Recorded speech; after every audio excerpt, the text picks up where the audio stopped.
Hello, everyone. Welcome to part 91 of my story. So, at this point, I pretty much know that if there's any hope in me going home, it's going to be from First Step Act. I'm basically 2 years from the door. My sister contacts them and they finally call her back and let her know that my time is about to be calculated and that I'm going to receive a year.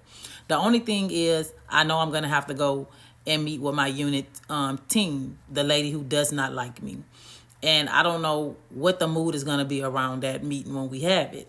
So I'm telling my sister to reach out to probation, make sure everything is still good. Is there anything they need from me? So when I leave this place, I'm going. And so I'm under the impression that I'm going to be getting my time credits anytime soon. And at the same time, I have been going through a feud with FMC Carswell.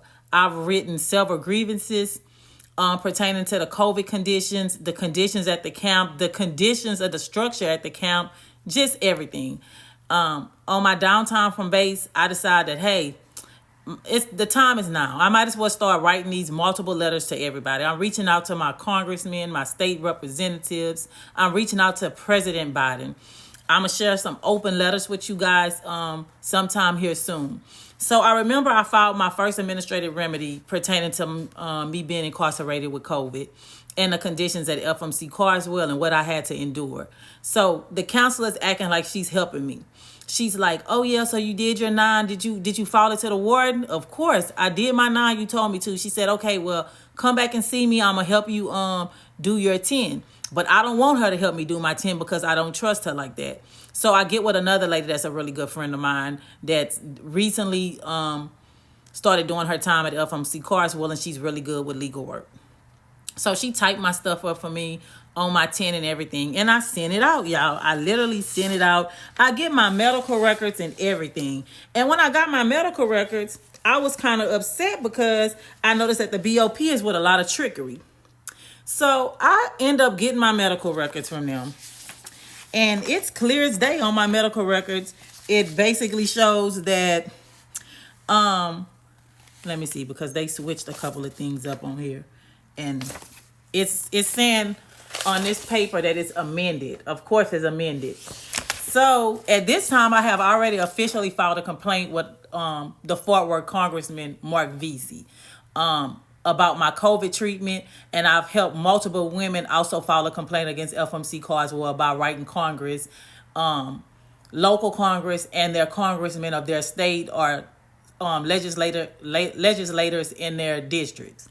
So my paperwork states infectious disease. It has the doctor name on here. It has 12/25/2021, which was Christmas Day when I presented with COVID symptoms. M.A. Bush is a 41-year-old black female presenting with headache, body ache, chills, cough, and wheezing. She was vaccinated with the Pfizer vaccine a year ago. She tested positive for COVID.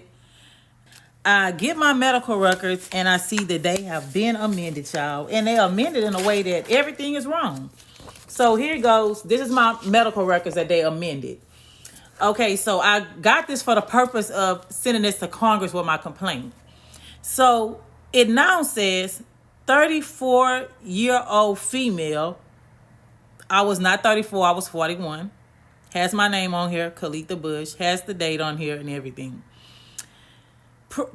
Has 11 days quarantine with COVID. She remained quarantined and demonstrated no symptoms associated with the viral quarantine disease. She tested positive on December 25th of 2021. Now, why y'all gonna lie like that? So when I seen these records and I started going over them and everything was wrong, like they copied and pasted some stuff and put some things together and everything just wasn't adding up anymore, I wrote my first letter to Congress.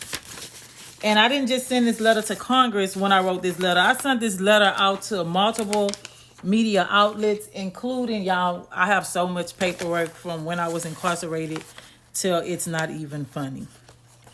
Well, I wrote this letter to Congress, and the letter is basically letting Congress know what happened during COVID and other things. First open letter to Congressman Al Green, Lizzie Fletcher,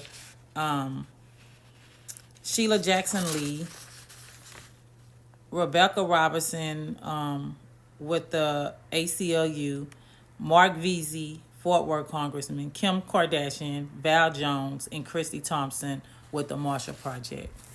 So I wrote this letter on March 31st of 2022 after I had went through the whole administrative remedy process, in which I have my paperwork here that I did follow proper protocol from institution to the 9 to the 10, which was all denied, basically stating that I didn't follow chain of command, which